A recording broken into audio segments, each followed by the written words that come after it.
Have you ever found yourself yelling at your kids? If you're like most parents, the answer is yes. Now, sometimes it might just be a one-off thing, but occasionally as parents, we can find ourselves in the habit of yelling. And this is exactly what happened to me. I was actually not a parent who yelled at my kids. I mean, sure, once in a while, but not on a regular basis. But years ago, I had a hysterectomy, and when I had that, it threw me into menopause, and my hormones were out of whack. So I was on medication for that, but I was at the lowest dosage. And it honestly took me a while to get to the right dosage. So I was on a low dosage, that didn't work. I tried something else, that didn't work. I went up to a higher dosage of one thing. And then I sat there for like a year because I really didn't want to admit that I needed more. And then I finally got the highest dosage, but even then I still felt like I needed a little bit more. And actually that's sort of when I discovered mindset work and learned how to manage my mind better, which ultimately helped me quit yelling.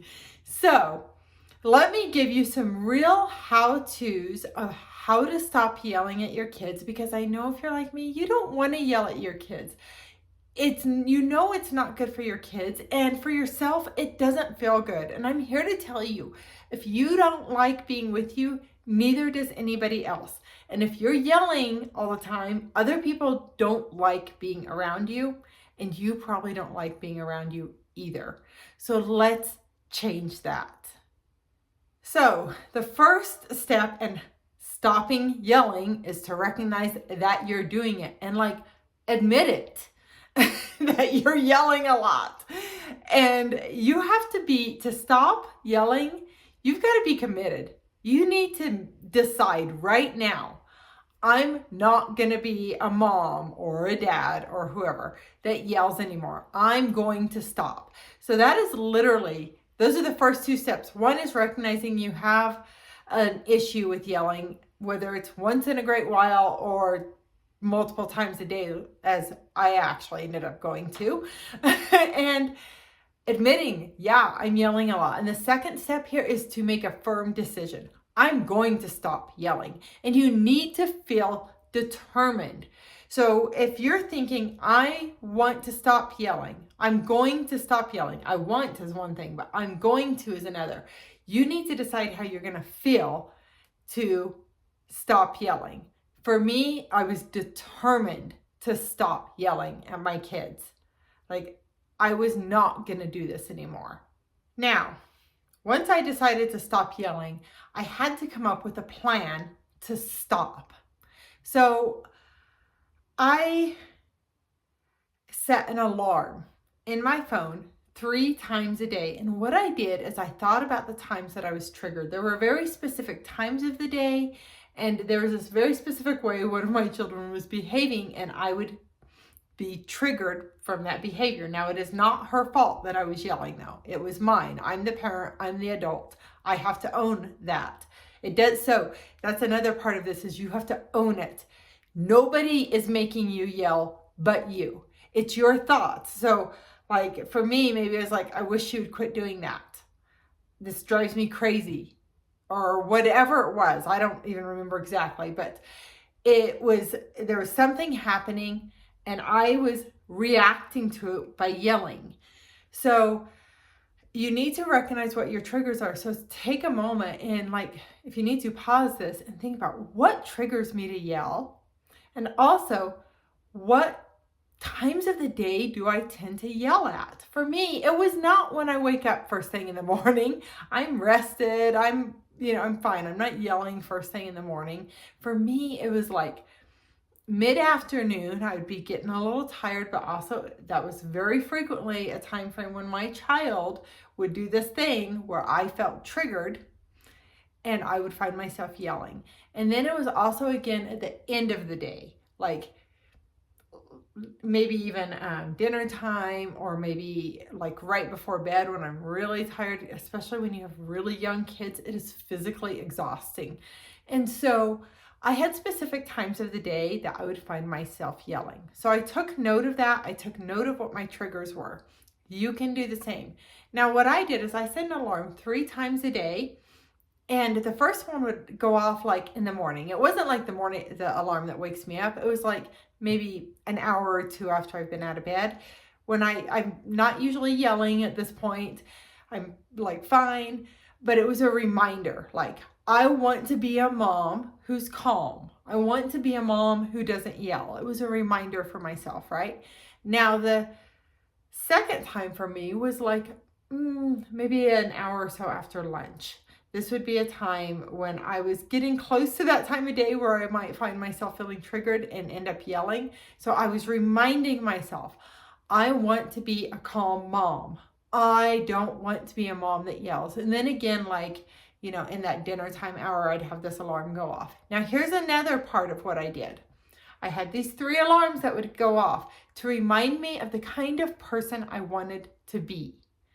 Now, the next thing is, I wrote dandelion on little sticky notes, and I had it on my bathroom mirror, and I had a picture or a note on the refrigerator, and I literally labeled those alarms dandelion. And the reason I did that is it took me to a calm moment, a moment where I felt very calm. And what it did is it pulled me back into my childhood, and I could just remember myself like going around in the front yard and picking up the dandelions and going, and blowing the dandelion seeds, right? Well, back when I actually developed this, I wasn't a life coach yet. And, I was really just sort of diving into mindset. And I actually was reading a different type of book that gave me this idea to do this 3 alarms a day. But what I now understand is there's like science-based reasons this worked for me. One is it was taking me back into this calm moment of my life. There's literally breath work that works with this, because this, right? But for me, it was blowing the dandelions.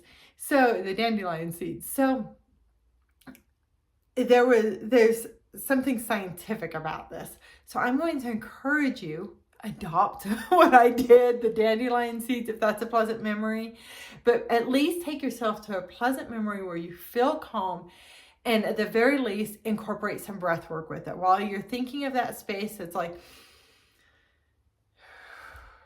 just in through your nose, out through your mouth, and just do that breath work probably a good 3 times when you find yourself feeling triggered.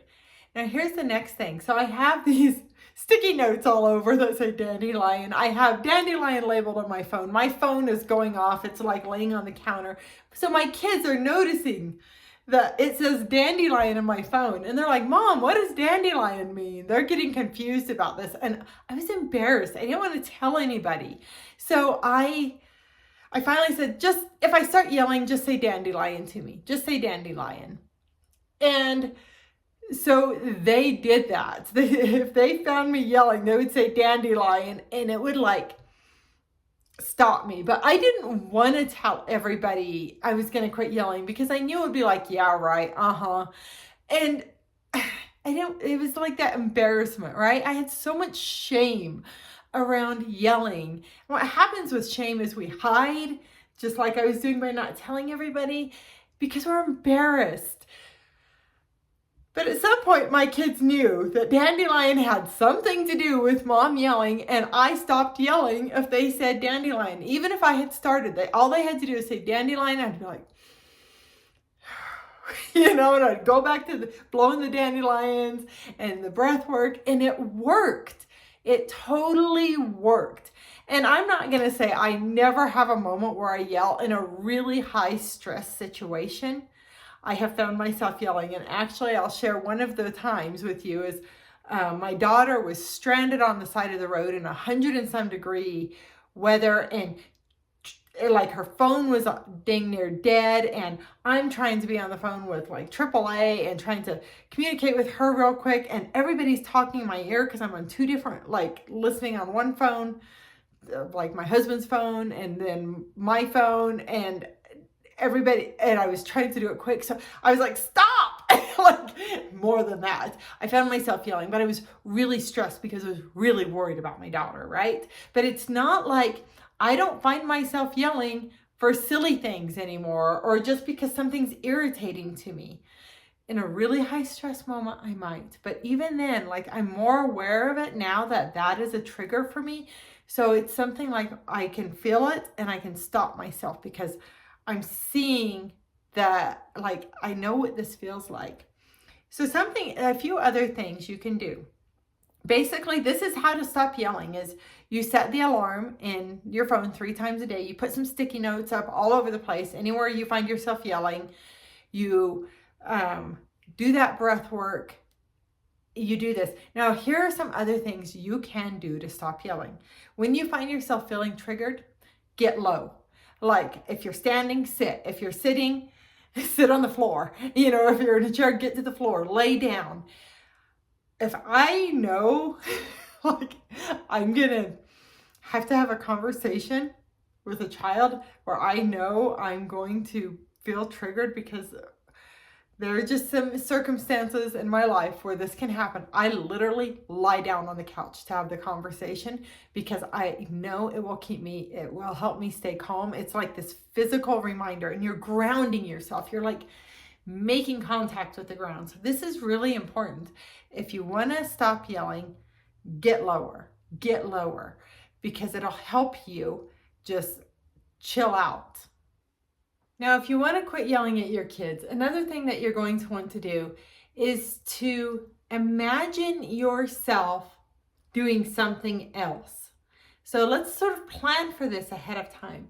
So like sitting on the ground, or maybe you imagine yourself telling a joke, or maybe you imagine yourself just saying, "Excuse me for a moment," and you step into your bedroom. Now, let's say something is happening in a public place. It could be, "Excuse me for a moment," and you step in the bathroom. Or maybe you ask somebody to watch the kids for a moment, you know, if you're with somebody. Now, if you're alone, you need to plan for that too. It could be, we're going to just leave the place and go get in the car. So, and that stinks, I know. If you're out doing the shopping or whatever, then you may have to leave that basket sitting there and go out to the car for a little bit and then come back. But imagine the situations where you find yourself feeling triggered and you find yourself about to yell and plan for how you're going to intervene. Because what happens is we're at the thought level, and so you're noticing at the thought, like, it's like you're noticing the feeling. Know how your body feels too. Like, you know, if you tense up, if you find yourself clenching, start becoming aware of how your body actually feels. Maybe you feel hot even. So by being aware of the thought and of the feeling, you're going to be able to help yourself stop yelling. And if you think about it outside of the moment, you can start planning for how you're going to behave instead when you find yourself yelling. All right, here's what I want you to do next. I want you to sign up for my free consultation. When you sign up, I'm going to help you figure out what your next steps are to stop yelling.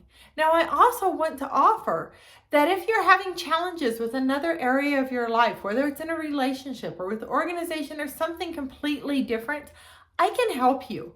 I'm a certified life coach, and I help parents with all sorts of things. So check underneath this video. You will see a link or a button or something where you can sign up for a free consultation with me. I will help you during that consultation.